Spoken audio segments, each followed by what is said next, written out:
अस्सलाम वालेकुम स्टूडेंट्स, उम्मीद है कि आप सब खैरियत से होंगे। हमारा आज का फ़िज़िक्स का टॉपिक है electric potential at a point due to a point charge. Electric potential at a point due to a point charge. Students, topic start करने से पहले हम कुछ टर्म्स को डिस्कस करेंगे, जैसे कि electric potential, potential gradient, electric field intensity. तो इलेक्ट्रिक पोटेंशियल हम ऑलरेडी डिस्कस कर चुके हैं और इसकी डेफिनेशन हमारे पास क्या है।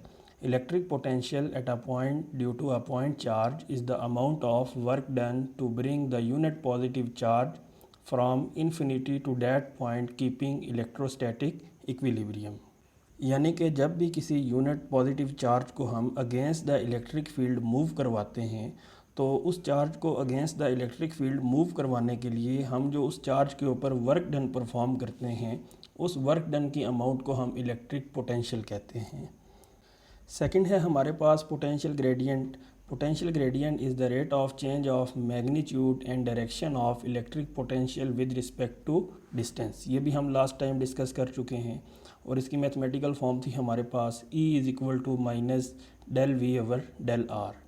एंड लास्टली हमारे पास है electric field intensity. Electric field intensity is defined as force per unit charge. Force per unit charge is known as electric field intensity और इसकी मैथमेटिकल फॉर्म है हमारे पास E is equal to F over Q, where F is force, electric force and Q is unit charge. Students, जब हमने electric potential वाला topic discuss किया था तो वहाँ पे हमने two oppositely charge parallel plates ली थी और उनके दरमियान हमने क्या किया था, एक यूनिट पॉजिटिव चार्ज को against the electric field movement कराई थी। लेकिन यहाँ पे जो हमारे पास गिवन कंडीशन है वो है electric potential at a point due to a point charge. हमने यहाँ पे कोई किसी किस्म की प्लेट से ज्यूम नहीं करनी। यहाँ पे हमारे पास क्या होगा, पॉइंट चार्ज होगा। हमारे पास एक पॉइंट चार्ज है जिसको हमने क्यू का नाम दिया। पॉइंट चार्ज क्यू में से हमारे पास इलेक्ट्रिक फील्ड लाइंस जनरेट हो रही हैं और इलेक्ट्रिक फील्ड लाइंस की जो डायरेक्शन है वो आउटवर्ड है। इसके अलावा हमारे पास पॉइंट बी पे एक यूनिट पॉजिटिव चार्ज है जिसको हमने against the electric field movement करवानी है और उसे पॉइंट बी से एक स्पेसिफिक पॉइंट ए तक लेके आना है। यहाँ पे आप एक बात माइंड में स्टोर कर लें कि जो पॉइंट ए और बी हैं ये आपस में इनफाइनाइटली क्लोज हैं, इनके दरमियान डिस्टेंस जो है वो ना होने के बराबर है। अब हमने यूनिट पॉजिटिव चार्ज जो कि पॉइंट बी पे मौजूद है उसके ऊपर वर्क डन परफॉर्म करना है और उसको पॉइंट बी से पॉइंट ए तक लाना है। और इस सारे फिनोमेना में, इस सारे प्रोसेस में हमने इलेक्ट्रिक पोटेंशियल की वैल्यू फाइंड करनी है। स्टूडेंट्स, क्योंकि यूनिट पॉजिटिव चार्ज ने मूव करना है पॉइंट बी से ए की तरफ, इसका मतलब ये हुआ कि जो पॉइंट बी है वो हमारे पास यूनिट पॉजिटिव चार्ज का इनिशियल पॉइंट है और उसने आके मूव करने के बाद रुकना है पॉइंट ए पे। तो पॉइंट ए हमारे पास क्या हो जाएगा, यूनिट पॉजिटिव चार्ज का फाइनल पॉइंट हो जाएगा। इसके अलावा स्टूडेंट्स, हमने ये भी डिस्कस किया कि जो पॉइंट ए और बी है इसके दरमियान जो डिस्टेंस है वो बहुत ही कम है। ये दोनों पॉइंट्स इनफाइनाइटली आपस में क्लोज हैं। क्लोज होने की वजह से इनके दरमियान जो डिस्टेंस होगा वो ना होने के बराबर होगा। तो इसलिए हम स्मॉल डिस्टेंस के लिए यहाँ पे आर ले रहे हैं। आर शो कर रहा है डिस्टेंस को और ये डिस्टेंस कौन सा होगा, ये डिस्टेंस होगा पॉइंट चार्ज से यूनिट पॉजिटिव चार्ज तक का डिस्टेंस। यानी कि पॉइंट चार्ज से लेके जो पोजीशन आपके पास यूनिट पॉजिटिव चार्ज की होगी, इन दोनों के दरमियान का जो डिस्टेंस होगा वो हमारे पास आर होगा। अब पॉइंट बी पे उसका डिस्टेंस और होगा, पॉइंट ए के ऊपर जो यूनिट पॉजिटिव चार्ज का डिस्टेंस है वो हमारे पास और होगा। अब जो आर बी है वो हमारे पास है distance of point B from charge Q. इसी तरह हमारे पास जो आर ए है वो हमारे पास है distance of point A from charge Q. और आर हमारे पास क्या है, आर हमारे पास मिड पॉइंट है ए एंड बी का और इसकी वैल्यू हमारे पास क्या आएगी, इसकी वैल्यू हमारे पास आ जाएगी, दोनों पॉइंट्स की वैल्यूज़ को हम जमा कर दें, डिवाइडेड बाय 2 हमारे पास आर की वैल्यू आ जाएगी। R is equal to R A plus R B over 2। और अब जब चार्ज ने, यूनिट पॉजिटिव चार्ज ने पॉइंट बी से मूव करना स्टार्ट किया और पॉइंट ए पे आके रुका तो उसने अपनी पोजीशन चेंज की, उसका डिस्टेंस भी हमारे पास क्या हुआ, चेंज हुआ। तो हमारे पास लास्टली जो डेल आर है वो change in position of unit charge है और ये हम कैसे फाइंड करते हैं, चेंज कैसे फाइंड करते हैं, final minus initial, change in position is equal to final minus initial. अब हमारे पास यहाँ पे फाइनल पोजीशन कौन सी होगी और इनिशियल पोजीशन कौन सी होगी। चूँकि हमने यहाँ पे पॉइंट बी को इनिशियल पॉइंट कहा और पॉइंट ए को हमने फाइनल पॉइंट कहा, तो इसी रिस्पेक्ट से हम क्या करेंगे, आर ए हमारे पास फाइनल पॉइंट हो गया और आर बी हमारे पास इनिशियल पॉइंट हो गया। तो हमारे पास डेल आर आ जाएगा R A minus R B, और ये हमारे पास आ गई equation 1, del R is equal to R A minus R B. Students, अब हम आते हैं मैथमेटिकल डेरिवेशन की तरफ। तो सबसे पहले हमें ये पता होना चाहिए कि पॉइंट चार्ज की वजह से जो इलेक्ट्रिक फील्ड जनरेट हो रही है उसका मैग्नीट्यूड कितना है। तो we know that E is equal to F over Q naught, page के साइड 1 पे आपको लिखा हुआ नज़र आ सकता है, E is equal to F over Q naught, where F की वैल्यू हमारे पास क्या होती है, 1/4 pi epsilon naught Q naught over R square. जब आप एफ़ की वैल्यू जब आप पुट करेंगे तो हमारे पास E की वैल्यू क्या आ जाएगी, इलेक्ट्रिक फील्ड इंटेंसिटी की वैल्यू हमारे पास आ जाएगी E is equal to 1/4 pi epsilon naught Q over R square. एक क्यू आपका इलेक्ट्रिक फील्ड इंटेंसिटी के क्यू के साथ क्या हो जाएगा, कैंसिल हो जाएगा, और रिमेनिंग वैल्यू हमारे पास क्या आई, E is equal to 1/4 pi epsilon naught Q over R square. अब स्टूडेंट्स यहाँ पे 1/4 पाई एप्सिलॉन नॉट ये तो कांस्टेंट है, एंड क्यू पॉइंट चार्ज उसकी वैल्यू भी हमारे पास गिवन है। आर स्क्वायर की वैल्यू क्या होगी, आर क्या होगा, हमारे पास आर की वैल्यू कैसे आएगी, हमने डिस्कस किया जैसे कि पॉइंट ए और बी आपस में इनफाइनाइटली क्लोज हैं, इनफाइनाइटली क्लोज हैं यानी कि उनके दरमियान डिस्टेंस ना होने के बराबर है। तो हम लिख सकते हैं कि जो मिड पॉइंट आर है वो आर ए के इक्वल है और आर ए आर बी के इक्वल है। इन शॉर्ट के तीनों पॉइंट्स आपस में क्या हैं, अप्रॉक्सीमेटली इक्वल हैं। R approximately equals to A and R A approximately equal to R B. तो आर स्क्वायर की वैल्यू फाइंड करने के लिए हमारे पास R square is equal to R cross R, यानी कि आर स्क्वायर के जब ब्रेक करके लिखेंगे तो हमारे पास आ जाएगा आर क्रॉस आर। और जब हमने ये भी साथ कह दिया कि R is equal to R A and R is equal to R B, यानी कि आर ए के इक्वल भी है, आर बी के इक्वल भी है, बिकॉज ये आपस में जो दो पॉइंट्स हैं वो इनफाइनाइटली क्लोज हैं, डिस्टेंस ना होने के बराबर है, तो ये आपस में क्या होंगे, इक्वल होंगे। तो यहाँ पे हम क्या कर लेते हैं, एक आर को आर ए पुट कर लिया, एक आर को आर बी पुट कर लिया, हमारे पास वैल्यू क्या आ जाएगी आर स्क्वायर की, R square is equal to R A R B. और हमने आर स्क्वायर की वैल्यू क्यों फाइंड की, बिकॉज आर जो है वो हमने मिड पॉइंट एज्यूम किया हुआ है, जबकि जो यूनिट पॉजिटिव चार्ज है वो हमारे पास मूव कर रहा है पॉइंट बी से पॉइंट ए की तरफ, और हमने with respect to point A और पॉइंट बी इनके रिस्पेक्ट हमने क्या करना है, इलेक्ट्रिक पोटेंशियल फाइंड करना है। तो हमारे पास R square is equal to R A R B. R square की वैल्यू हम पुट कर देते हैं इक्वेशन नंबर 2 में, हमारे पास टर्म क्या आ जाएगी, E is equal to 1/4 pi epsilon naught dot Q over R A R B. R square की जगह हमने पुट कर दिया आर ए आर बी, और इसको हमने नाम दे दिया इक्वेशन नंबर 4 का। स्टूडेंट्स, हमने इलेक्ट्रिक पोटेंशियल फाइंड करना है। इलेक्ट्रिक पोटेंशियल तो हमने फाइंड करना है, लेकिन हमारे पास इलेक्ट्रिक पोटेंशियल की कोई मैथमेटिकल फॉर्म तो होनी चाहिए जहाँ पे हमने उसकी वैल्यूज़ वगैरह पुट करके हम इन बिटवीन दीज 2 पॉइंट्स हम electric potential of unit positive charge find कर सकें। तो हमें ये भी पता है कि पोटेंशियल ग्रेडियंट हमारे पास जो उसकी मैथमेटिकल फॉर्म थी वो थी E is equal to minus del V over del R. E is equal to minus del V over del are.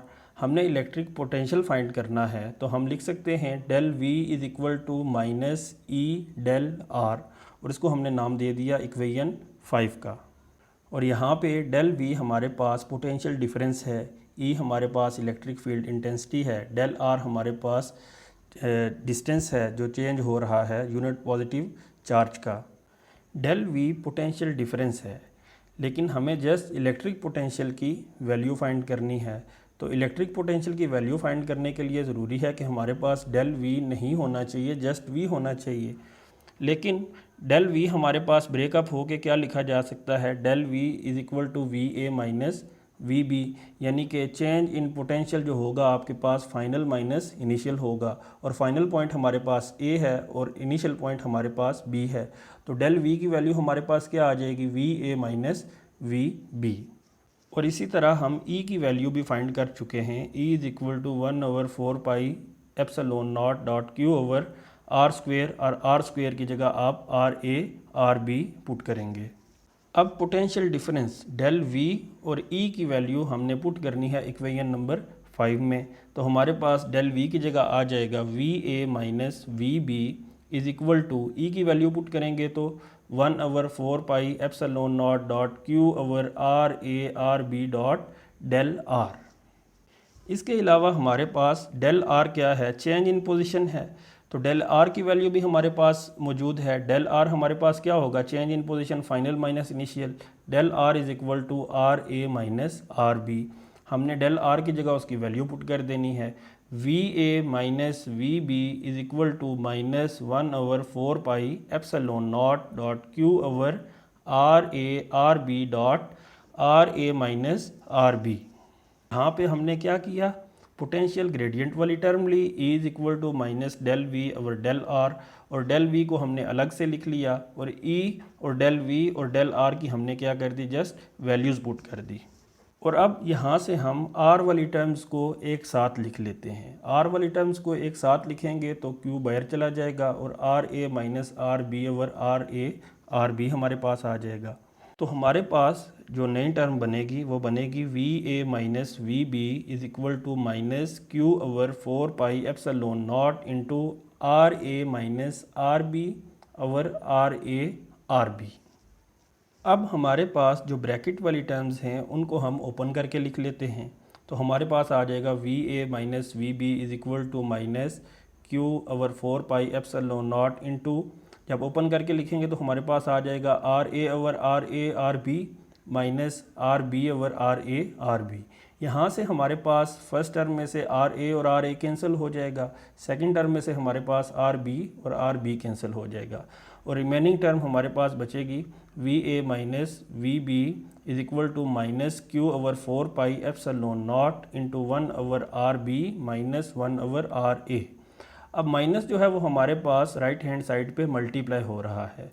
Minus को अगर हम मल्टीप्लाई कर दें तो हमारे पास जो ब्रैकेट वाली टर्म्स हैं वो क्या हो जाएंगी, वो उनके जो साइन हैं वो चेंज हो जाएंगे। हमारे पास आ जाएगा Q over 4 epsilon naught, R A minus का था तो 1 ओवर आर ए प्लस का हो गया, और आर बी हमारे पास वहाँ पे प्लस का था तो अब यहाँ पे माइनस का हो जाएगा। तो हमारे पास टर्म बनी V A minus V B is equal to Q over 4 epsilon naught into 1 over R A minus 1 over R B, और इसको हमने नाम दे दिया इक्वेशन नंबर 6 का। स्टूडेंट्स, अब जो हमारे पास पॉइंट बी है, पॉइंट बी हमारे पास इन्फिनिटी पोजीशन पे है। तो इन्फिनिटी पोजीशन पे जब हमारे पास कोई पॉइंट होता है तो उसका पोटेंशियल हम क्या लेते हैं, ज़ीरो लेते हैं। ये हमने इलेक्ट्रिक पोटेंशियल वाले टॉपिक में भी डिस्कस किया था कि जब भी हम इन्फिनिटी पे कोई पॉइंट ले रहे हों तो उसका हमारे पास जो पोटेंशियल होगा वो ज़ीरो होगा। तो यहाँ पे हमारे पास वी बी, पॉइंट बी का पोटेंशियल हमारे पास क्या हो जाएगा, ज़ीरो हो जाएगा। लेकिन इसी तरीके से आपके पास जो डिस्टेंस होगा with respect to point B, R B is equal to infinity, distance तो ज़ीरो नहीं हो सकता, तो हम क्या करेंगे, R B is equal to infinity. Point हमारे पास जब इन्फिनिटी पे होगा तो उसका पोटेंशियल हमारे पास ज़ीरो होगा, लेकिन डिस्टेंस उसका ज़ीरो नहीं हो सकता। तो इसलिए हमारे पास V B is equal to zero and R B जो विद रिस्पेक्ट टू डिस्टेंस है, with respect to point B, वो हमारे पास इन्फिनिटी आ जाएगा। तो हम क्या करते हैं, वी बी को इक्वल टू पुट करेंगे ज़ीरो के, और आर बी हमारे पास क्या आ जाएगा, इन्फिनिटी।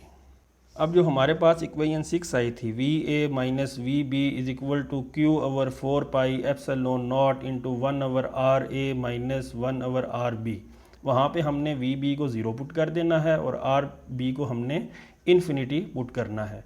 तो जब हम इन्फिनिटी पुट करेंगे तो हमारे पास टर्म बनी V A minus zero, V B zero हो गया यहाँ पे, is equal to Q over 4 epsilon naught into 1 over R A minus 1 over infinity. अब 1 ओवर इन्फिनिटी हमारे पास ज़ीरो के इक्वल होता है। 1/∞ की वैल्यू हमारे पास ज़ीरो होती है। तो हमारे पास नेक्स्ट टर्म क्या आ जाएगी, VA is equal to Q/4πε0 into 1/RA minus zero. और हमारे पास नेक्स्ट टर्म आ गई VA is equal to Q/4πε0 into 1/RA, because 1/RB हमारे पास ख़त्म हो गया, ज़ीरो के इक्वल आ गया। अब यहाँ से हम अगर सबस्क्रिप्ट्स को ड्रॉप कर दें, जो सिंबल्स हमने यूज़ किए हैं उनको ड्रॉप कर दें, तो हमारे पास सिंपली क्या आ जाएगा, एक मिड पॉइंट बचेगा, R बचेगा। तो एक ही जगह हमारे पास क्या आ गया, VR is equal to 1/4πε0.Q/R। और यही टर्म हमारे पास electric potential at a point due to a point charge की फाइनल टर्म होगी।